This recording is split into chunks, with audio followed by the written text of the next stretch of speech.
Welcome to the Worth Listening podcast, where we focus on having positive and productive conversations around money. I'm your host, Lauren, a 4-time Olympian and certified financial planner. On this show, my guests share their money stories. Everyone has a unique story and experiences both wins and losses when it comes to money. My intent is to give listeners something they can relate to, something that builds their courage to be open and take control of their own money story. When I'm not creating a great show for my listeners, I'm running my company, Worth Winning, where I help individuals and families organize their finances. Check us out at worth-winning.com. All right, now on with the show. Well, good afternoon, good morning, good evening, whatever time you're listening to the show. I hope you all are having a wonderful day. Today, I want to do a free-mercial. I made up that term right now on the spot. It is a commercial for something that I want to do a commercial on because I feel like it. Not because they asked me to, not because they want me to, but because I think it's awesome. I discovered a really cool show. It is called 2 Cents. It is originated from PBS. You can also find it on YouTube or Facebook.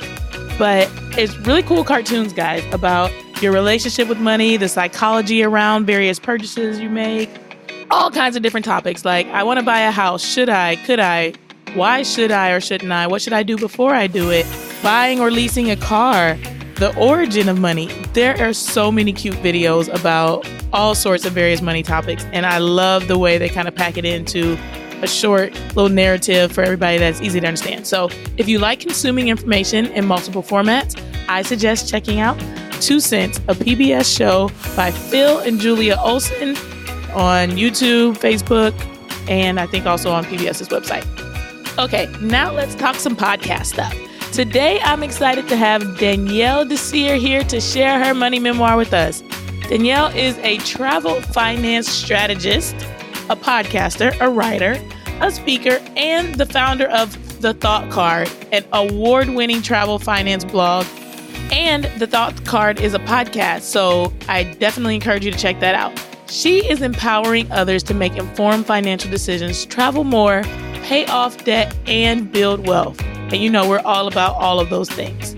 I think her passion grows from her own story. Danielle paid off $63,000 of student loan debt in just 4 years, and she purchased her first home by the age of 27. She's also traveled to 26 countries across 3 different continents. And I think the theme of her talk and kind of her motto is not letting financial responsibilities hold you back from pursuing your dreams. Now, I know it all sounds very glamorous. She got debt. She got out of debt in 4 years, bought a house. Like, life is wonderful.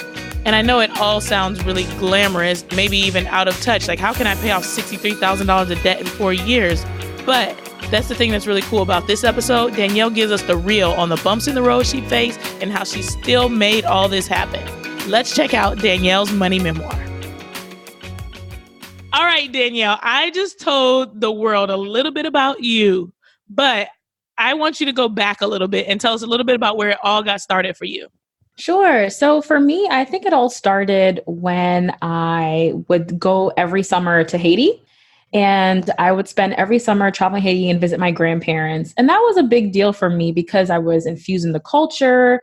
I was learning a new language, trying new foods, just in a completely different environment. So growing up, I've always had the travel background, but I only traveled to one place. And coupling that with living in a single parent household, my mom was very focused on saving money. We talked about money all of the time. And she actually helped me open my first retirement account at the age of 15, which is pretty unique for people. And that's really where the money angle came together. So in high school, travel became uncool. I was having, a couple dollars here and there with a job, and I was being cool. Travel wasn't cool, and I was just living life.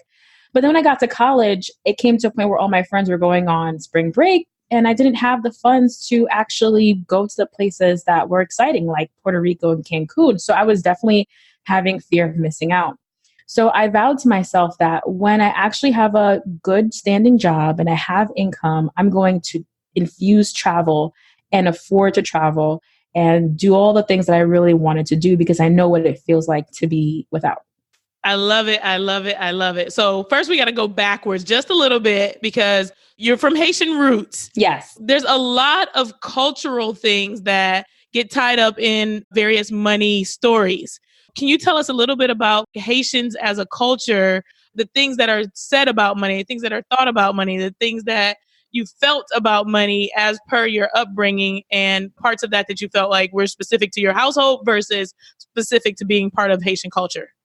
So I would say part of Haitian culture is frugality and valuing like the money that you earn, that you work really hard for, making sure that you save it as much as possible. But at the same time, I also believe that there's a little bit of show off mentality. Like when you start to quote unquote make it, then you're doing a lot of outwardly things for other people. But I think for me, in terms of my family, we really valued saving. And that came from my grandma. She was really like the master saver of the household. She knew how to like stash $10 away from my grandpa so that she could have it for the next day. And I saw that growing up, which I think helped combat the societal pressures of showing off, especially because I was from the United States going to Haiti all the time. People would assume that I had a lot of money because I was from America, which is not necessarily the case. So it's the constant education that you have to work really hard for what you have, regardless of where you are. So I think that's the parameters that I grew up in. I love that you had the example of saving from very, very early on. So you get the cool opportunity to have it ingrained in you. So often people don't have that ingrained in them. But when we fast forward a little bit more into your story, you talk about paying off $63,000 worth of debt. So it's like, how does a saver end up in debt? But hold up one second. So you were just talking about being in high school, other people starting to travel, then not being able to go these various places. And so tell us a little bit like how that feeling sparked something inside of you. So I think one of the biggest turning points was I really wanted to go study abroad in Paris. And Paris has always been like the number one place on my travel wish list for a long time, especially from my Haitian roots. And I really wanted to go to Paris, but this was right in the time of the recession. So it was around 2008, 2009. We were literally struggling hand to mouth at this point. My mom had lost some of her properties. And even though I had scholarships covering my tuition, they were dwindling. And unfortunately, scholarships weren't going to cover my study abroad program. So I go to my mom, I say, Mom, hey, listen, I want to study abroad. Can we make this happen? She's like, I'll do anything and everything I can for you. Just so you know, we're losing our houses. So I had to make a decision. Do I go and be quote unquote selfish? Or do I say, you know what, one day? And I chose to say one day. And now I'm at the point where if I want to go to Paris, it's an option and I could take her with me. So that for me was a big turning point, having to make a decision when it's about yourself versus the betterment of your family. And it was hard, but it definitely is a big part of my money story for sure. I love that because I think that speaks to delayed gratification. That could have been where your debt story started. Yeah, I'm going by any means necessary. I don't care about what's going on. Like, I got to do this thing for me, and then to be something that you pay for years to come. So tell us a little bit about what happened from high school to college. What happened next? Sure. So in high school, I already knew, I don't know how I knew this, but I knew that student loan debt was not fun. And I worked so hard to apply for every and any scholarship I could get.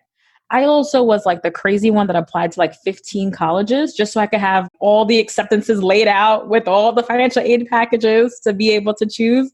So I got scholarships from like the New York Lottery, the Lottery Fund, from my local police department. I was just really going after it.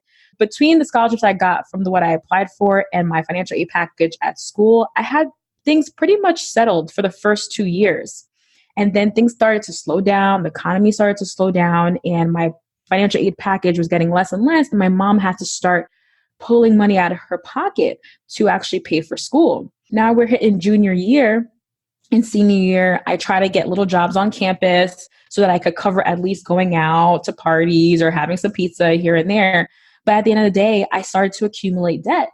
And it was very hurtful for me because I knew from the onset that I didn't want to have debt. But again, the circumstances have changed from the beginning of my college career to at the end.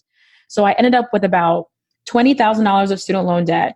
And I was really adamant about going to medical school. I wanted to be a doctor.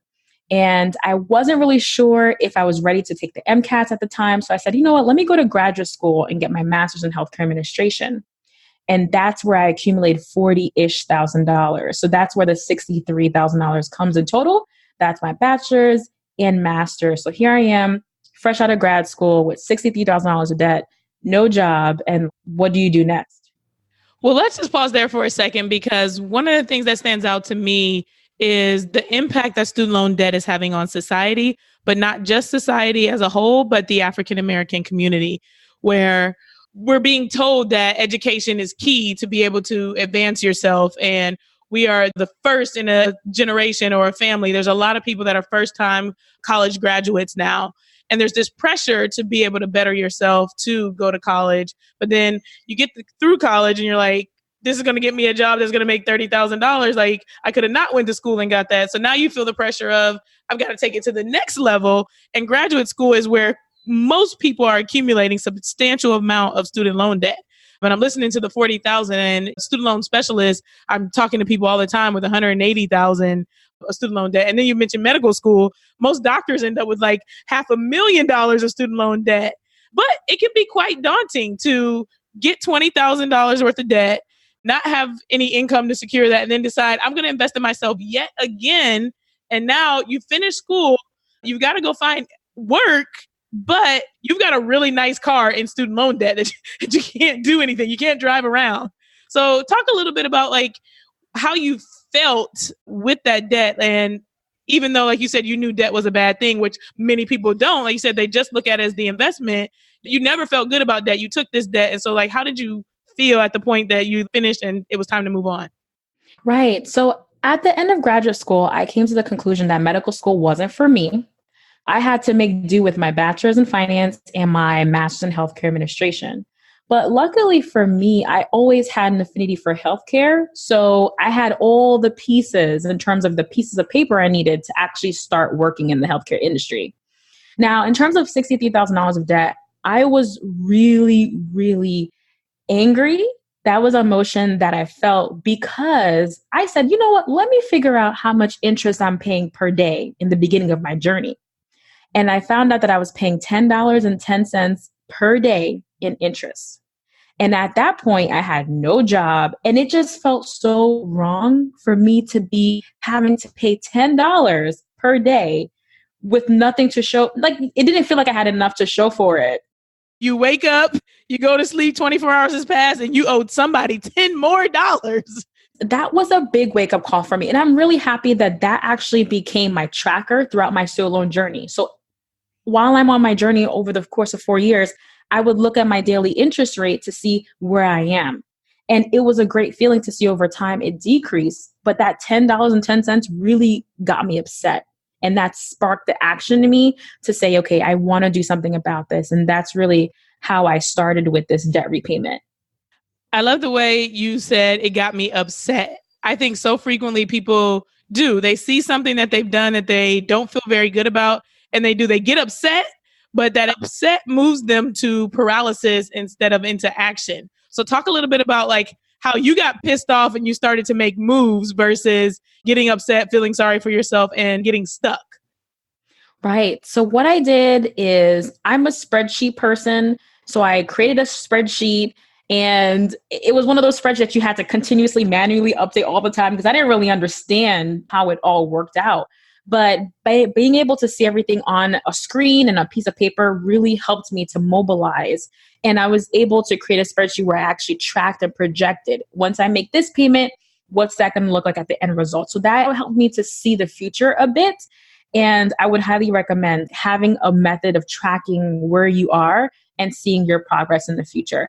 I also, as well, started my blog around this time. And that kept me accountable. One of the things that I did is I did a quarterly update. Every 3 or 4 months, I would check in on the blog and say, this is what I did. This is what I didn't do. Here's how I'm feeling. So I could look at that years later, even now, today, it's still up there, and I could be in that moment. So I think having something to keep you accountable and grounded, as well as tracking your progress, is really important. I think that is a really good hack to be able to just think about like, okay, here's where I am. Here's where I want to be. Here's where I'm making goals toward that thing. This is what I need to do next. So tell us a little bit more about the strategy though. 63,000. I mean, you said you paid it off in about 4 years. That's around $16,000 a year. And I'm sure it wasn't exactly broken up just like that, but what was your strategy for it? Was it like just your regular job? Did you get up a side hustle and only the side hustle money went to it? Like, what was the plan of attack to get rid of this? So at this time in my life, I actually had this scarcity mentality where I felt like I couldn't make any more money on top of my day job. So I never, in my course of my repayment journey, I didn't have side hustle income. And that has changed a lot throughout the years. But what I did is I made a decision. I said to myself, am I going to live at home with my mom, or am I going to live in Manhattan, which is like a very short commute to my job, and live the life and be in my early 20s? And it was a really hard decision, but I decided to live at home with my mom, which helped me to save substantially at the cost of my relationship at the time, though, because the person I was with didn't understand the fact that I wanted to move ahead financially. That person was more so insecure and jealous that we're not going to be able to have as intimate of a time together because I don't live close by. But for me, I was looking ahead. That would jeopardize the relationship for sure. But I think a lot of people can relate to having to make those really tough decisions. In addition to being at my mom's house and helping, I would help her a little bit, but I wasn't responsible for rent, which helped. I used two primary methods of payment. So I really believed in throwing as much money as possible at my debt. And in addition to that, what I would also do is I would save some money on the side and I would accumulate a large sum of money and I would aim to knock out a whole line of debt. Let's say $5,000. I would save up months, save up that $5,000 and then bang it out all at once. And then that gave me a hit, like it reduced it substantially. And I felt so happy and proud, like, wow, my debt has reduced substantially. And again, because I was tracking my interest per day, I saw a big decrease in my interest per day, which gave another kick. So I think finding what gives you the momentum and rhythm, for me, saving a little bit and throwing big payments down helped me a lot. I love that. I love that because that's a lot about like financial psychology. It's like you can put $5 towards something every day, or you could put $500 at it, after saving for 100 days. And which one is going to make you feel like you've made a bigger impact?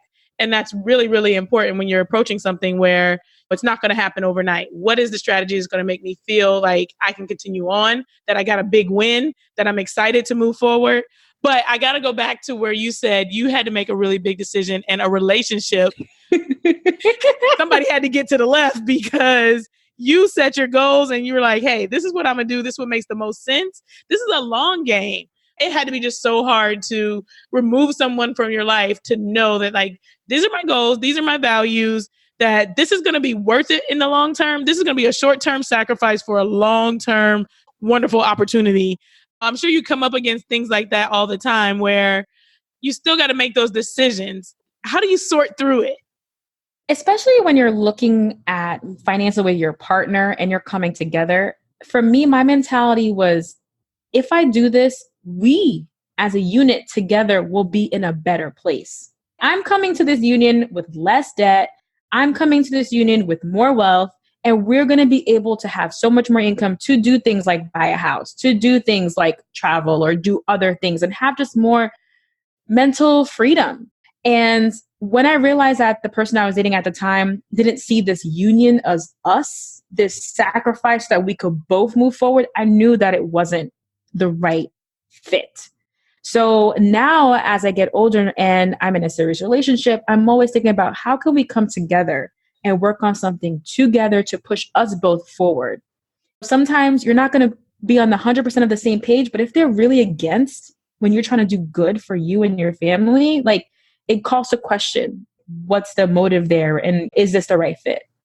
I really love that. And I think teamwork makes the dream work is a cliche, but it is so real and so important when it comes to organizing finances. We would be in much better place as a community if we could just figure out how to help one another out and work together. Because when you put two heads together, it's always better than one. Those little things, if we can just figure out how to foster that sense of community and say, hey, this is important for us, and this is a long game for all these things we want to achieve. Let's pursue this together as opposed to, that's your student loan debt, girl. I didn't get that credit card debt coming into this marriage or this situation. Or it could be a thing where it comes from one person, but if you're deciding to become a part of that person's team, then it becomes something you take on and you guys tackle together. So I love that. And when someone's not on board with that, it's okay to be like, hey, you got to go. Like, I'm over here on my soapbox. Let's get back to it. So one of the other things I know about you is that you bought your first house at 27. I did. First, meaning there's more than one? No, there's only one. There's only one for right now. I thought about it, but not yet. Tell us a little bit about home purchase at 27 and what your strategy is, because it's like, okay, you got the student loan debt. Did you get rid of the student loan debt before you purchased the house? And if you didn't, then now you took on a new debt. And how did you feel about that? And how are you approaching tackling it? Sure. So my strategy was, while I knew I was staying at home and paying off my debt, I also saved money for a down payment. It was a very slow process, but I was able to save enough for a down payment over the course of the 4 years. And my goal was to do an equal swap. Because I had paid off my student loans and I've been doing this for so long, and I already felt comfortable with the habit of making this payment, I wanted my mortgage to be of equal or lesser value because I already knew how my financial situation worked. So for me, having a swap made the most sense. My loan was all done. I had a down payment and I already knew what my mortgage would be. I knew what my maxed was. So for me, it was very, very easy to find a mortgage and to find a house, a dream house. I actually lived 3 minutes from my mom at this point, which is hilarious. But that was really my mentality of the home buying process. Again, when I was in my early 20s paying off my student loan debt, I didn't want to stay at home forever. That's why I triaged my money a bit. And I know some people financial people say you should be focusing on one thing at a time. But I knew that if I focused on one thing at a time, I wouldn't get to where I wanted to be at the age I wanted to be. So I started with my student loans, started saving for a house, and I did the swap. So it kind of grew over time. Now, when I actually bought the house, I was excited and I looked around and there was no furniture in the house. And Danielle forgot to save up for furniture.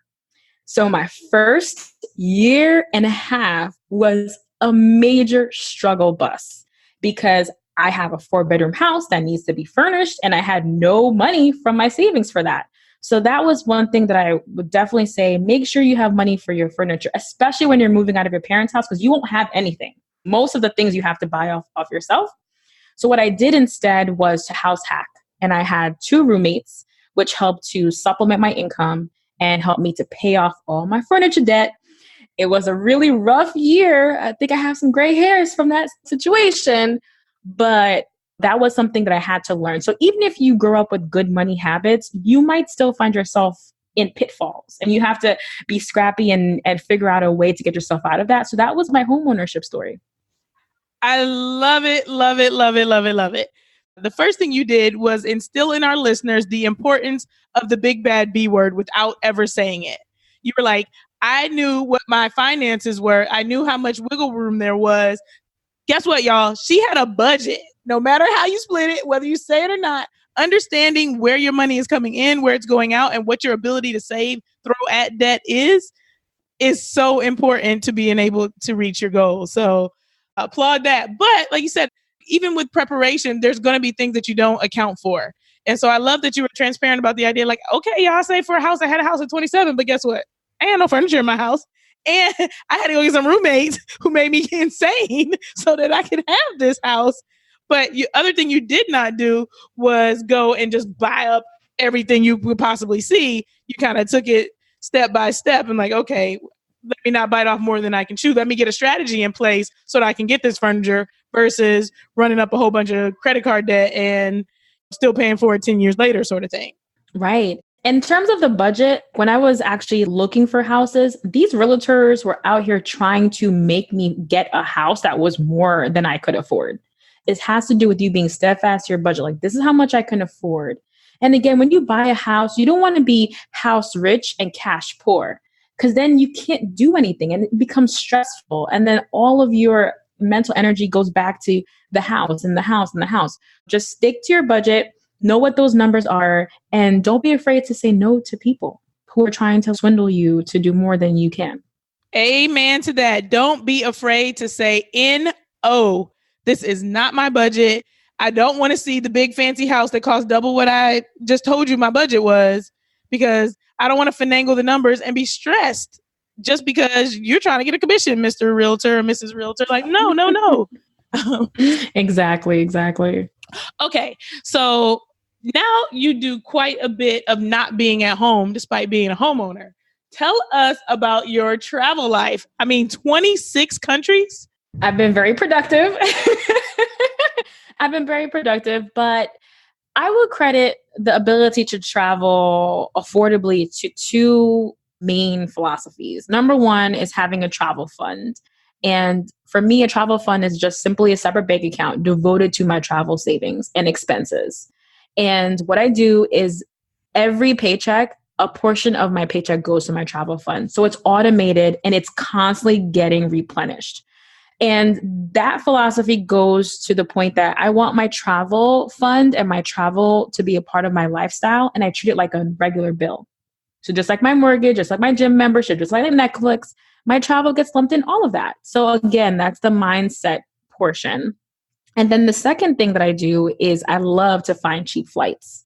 And there's a bunch of resources that I use to source these cheap flights. And that's how I'm able to get to these destinations cheaply and then use my travel fund to stretch my budget even further. Okay. You're dropping all the nuggets. I love it because you just said, I treat my travel fund like a bill. It's not optional. Like, this mortgage has to get paid. I need somewhere to live. This money is going over here so I can do what I need to do with it.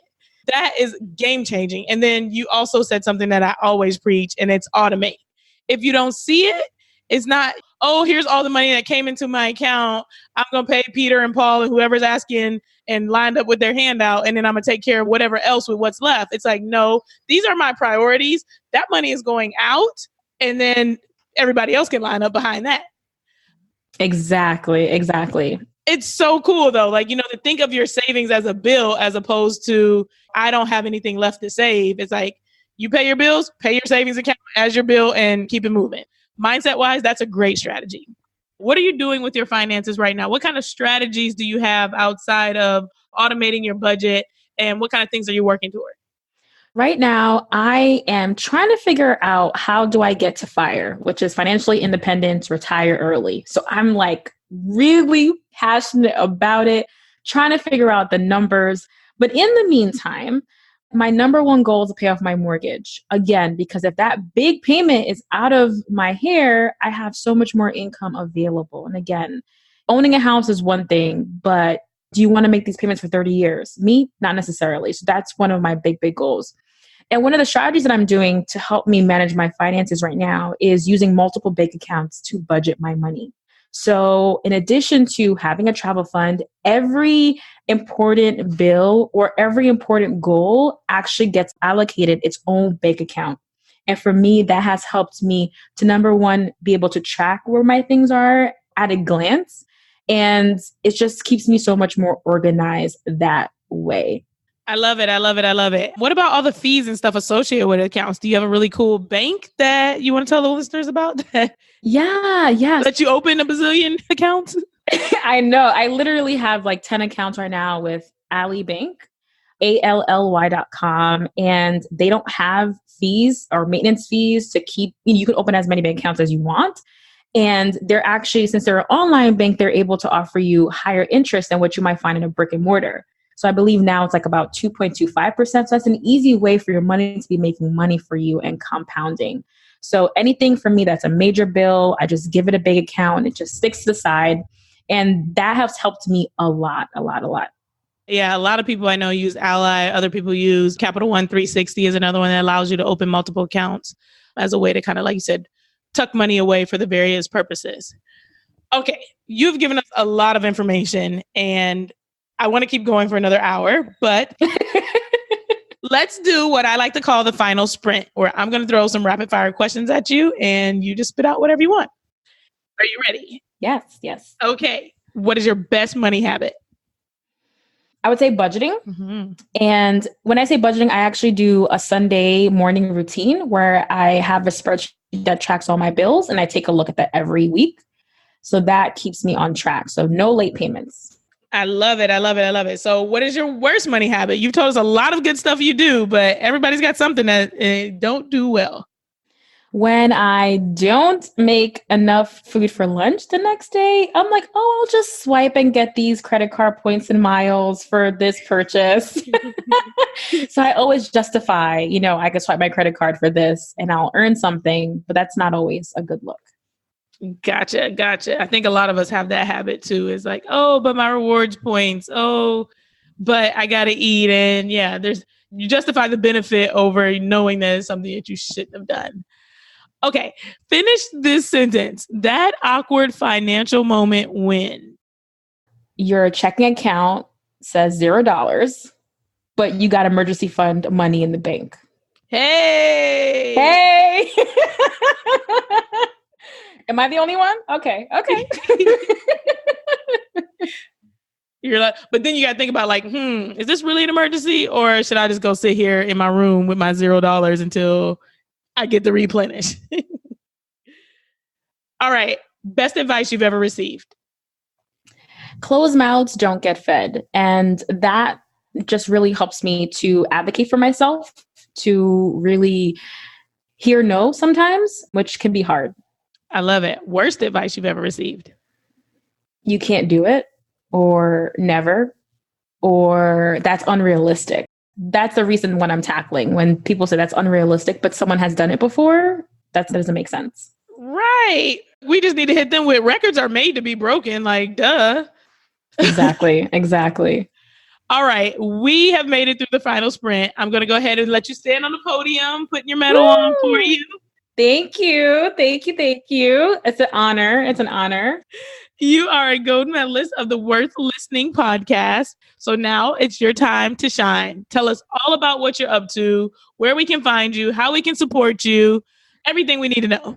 Sure. So you can head over to my blog, thoughtcard.com.